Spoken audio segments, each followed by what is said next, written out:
ভারতের হাতে লেগেছে এমন এক দুর্লভ টেকনিক যার অন্য কোথাও পাওয়া যাবে না বিকল্প।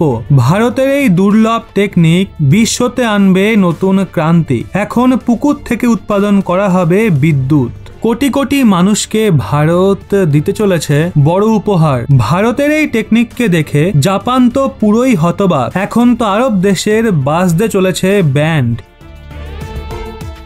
আসলে বন্ধুরা, যখন থেকে ভারত আত্মনির্ভর হওয়ার দিকে মন দিয়েছে তারপর থেকেই ভারত নতুন নতুন দুর্লভ টেকনিক ডেভেলপ করেই চলেছে। এখন ভারত যেই টেকনিক ডেভেলপ করেছে তারা দ্বিতীয় কোনো বিকল্প পুরো বিশ্বতে পাওয়া প্রায় অসম্ভব হয়ে পড়েছে। কারণ এর পেছনে ভারতীয় বিজ্ঞানীদের পরিশ্রম কাজ করেছে। যেখানে একদিকে জাপান, আমেরিকা, রাশিয়া নতুন নতুন টেকনিকের বাদশা হয়ে বসেছিল, কিন্তু এখন তারাও ভারতের সামনে নত মস্তক হয়ে গেছে। তো বন্ধুরা, ভারতের এই টেকনিককে বিকশিত করার জন্য ভারতের মেন মোটিভ হলো সম্পূর্ণভাবে পেট্রোল ডিজেলের ওপর থেকে নির্ভরশীলতা শেষ করা। কারণ পেট্রোল ডিজেলের জন্য দূষণ এত বেশি পরিমাণে বেড়ে গেছে যে আমাদের পৃথিবী সম্পূর্ণভাবে বিধ্বস্ত হয়ে গেছে। আর যদি এটাকে থামানো না হয় তাহলে মানুষের অস্তিত্ব শেষ হয়ে যেতে পারে। এজন্য ভারত পৃথিবীকে পুনর্জন্ম দেওয়ার চেষ্টা করেছে, যাতে ভারত জিরো কার্বন এমিশন সম্পন্ন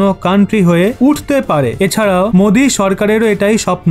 বন্ধুরা, ভারত এখন এমন দুর্লভ টেকনিক বিকশিত করে ফেলেছে যে এখন পুকুর থেকেও বিদ্যুৎ উৎপাদন করা যাবে। এখন সব ঘরে ঘরে বিদ্যুৎ পৌঁছাবে, যার দামও অনেক সস্তা হবে। কোটি কোটি দেশবাসীকে ভারত দিতে চলেছে উপহার। বন্ধুরা, ভিডিওতে আমি আপনাদের জানাবো ভারত কোন দুর্লভ টেকনিক ডেভেলপ করে ফেলেছে। তো বন্ধুরা, ভিডিওটি শেষ পর্যন্ত অবশ্যই দেখবেন।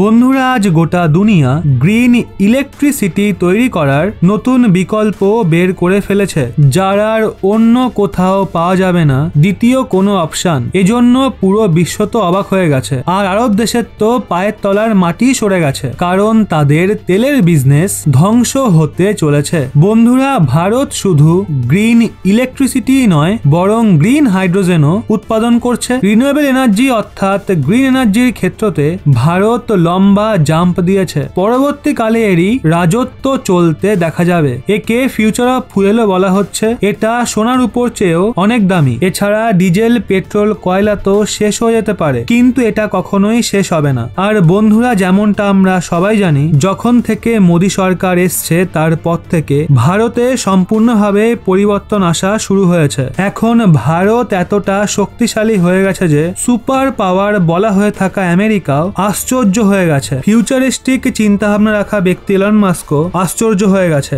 বন্ধুরা, ভারত এখন সব ক্ষেত্রতে সফলতার পতাকা তুলছে, সেটা গ্রিন এনার্জির ক্ষেত্রে হোক বা স্পেস সেক্টরে অথবা ডিফেন্স সেক্টরে। সব ক্ষেত্রতেই ভারত তার সফলতার পতাকা সব জায়গায় তুলছে। এখন ভারত গ্রিন এনার্জির ক্ষেত্রতে আগে অগ্রসর হয়ে গ্রিন ইলেকট্রিসিটি তৈরিতে বাদশা হয়ে গেছে, যা নিয়ে জাপান ভেবেই গেল। বন্ধুরা, গ্রিন ইলেকট্রিসিটি এমন বিদ্যুৎ যেটা সোলার, উইন্ড, জিওথার্মাল, বায়োমাস এবং হাইড্রোর সাহায্যে তৈরি করা হয়। এ থেকে কোনো প্রকার দূষণ হয় না, আর আমরা এর থেকে স্বচ্ছ বিদ্যুৎ পাবো। অর্থাৎ এটা এনভায়রনমেন্ট ফ্রেন্ডলি হয়ে থাকে। যেমনটা আমরা সবাই জানি, কয়লা থেকে বিদ্যুৎ উৎপাদন করা হয়, থার্মাল পাওয়ার ব্যবহার করেও বিদ্যুৎ উৎপাদন করা হয়, যা থেকে প্রচুর পরিমাণে কার্বন নির্গত হয়। আর এই কারণের জন্যই গ্লোবাল ওয়ার্মিং দ্রুতই বৃদ্ধি পাচ্ছে এবং গ্লেসিয়ার গলতে শুরু করেছে, যেটা অনেক চিন্তার বিষয়। আর এর জন্যই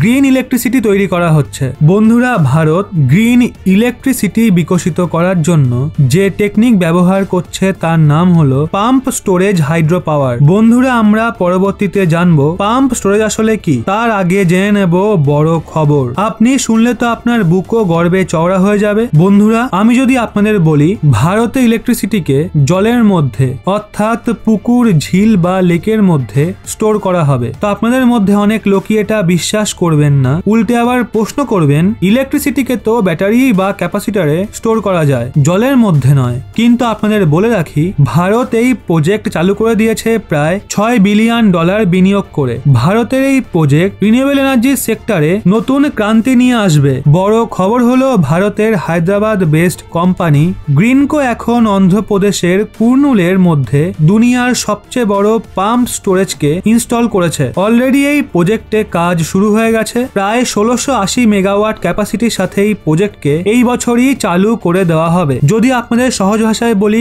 পাম্প স্টোরেজ আসলে কি, তো এখানে দুটো জল ভর্তি রিজার্ভারের ব্যবহার করা হয়ে থাকে। একটাকে অনেক উঁচুতে রাখা হয়ে থাকে আর আরেকটাকে অনেক নিচুতে। আর এই প্রজেক্টকে অপারেট করার জন্য কম হাইটে স্টোর ওয়াটারকে আলাদা আলাদা রিনিউয়েবল এনার্জি ব্যবহার করে হাইটে পাম্প করা হয়ে থাকে। তারপরই যেমন হাইড্রো পাওয়ার প্ল্যান্ট কাজ করে, তেমন করেই এই ইলেকট্রিসিটিকে জেনারেট করা হয়ে থাকে। এই পুরো প্রজেক্টে 1%ও ইন্টারনাল ইলেকট্রিসিটির প্রয়োজন হয় না। সব কাজই রিনিউয়েবল এনার্জির ব্যবহারে করা হয়ে থাকে। যদি কথা বলি কোম্পানির সাপ্লাইয়ের বিষয়ে, তো ইনিশিয়াল ফেজে কোম্পানি প্রায় $1 বিলিয়ন খরচ করে এই প্রজেক্টকে তৈরি করেছে। এই বছর ডিসেম্বর মাসের মধ্যে এই প্রজেক্টকে চালু করার পুরো সম্ভাবনা রয়েছে। এছাড়াও দেশের মধ্যে এরকম আরো 3টে প্রজেক্টের কাজ চলছে। আর ওভারঅল কোম্পানির কাছে প্রায় 50 গিগাওয়াট ইলেকট্রিসিটি জেনারেট করা এরকম প্রজেক্ট কিছু বছরেই তৈরি করা হয়ে যাবে। এছাড়াও কোম্পানির কথা অনুযায়ী কোম্পানির কাজে অনেক হাইড্রোজেন পাওয়ার প্ল্যান্ট, অ্যামোনিয়া প্ল্যান্টও রয়েছে। তো তাদেরও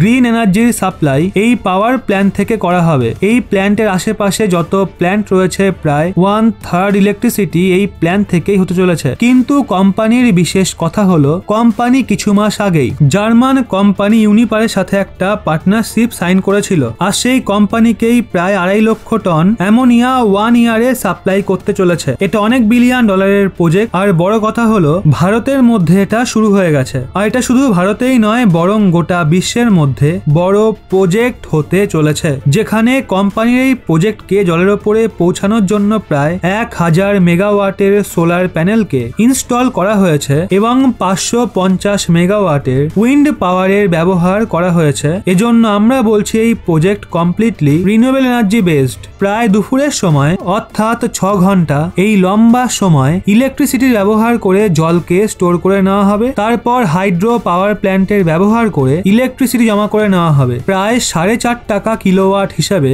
ইলেকট্রিসিটি জেনারেট করা হবে। তারপর আলাদা আলাদা পাওয়ার ব্যবহার করে সস্তায় গ্রিন এনার্জি লোকেদের ঘরে ঘরে পৌঁছানো হবে। এইভাবে জলের মধ্যে ইলেকট্রিসিটিকে স্টোর করা হবে। জলকে ওপরে ওঠানো হবে, আবার নিচে নামানো হবে, তারপর আবারও ওপরে ওঠানো হবে। আর এইভাবে ইলেকট্রিসিটি জেনারেট হতে থাকবে। এই পুরো প্রসেসেই এনার্জির ব্যবহার করা হবে। এর থেকে কার্বন এমিশন একদমই হবে না এবং আমাদের দেশের রিনিউয়েবল সেক্টর যথেষ্ট ওপরে উঠে যাবে। তো বন্ধুরা, আপনাদের এই বিষয়ে কি মতামত তা কমেন্টে অবশ্যই জানান। জয় হিন্দ, জয় ভারত।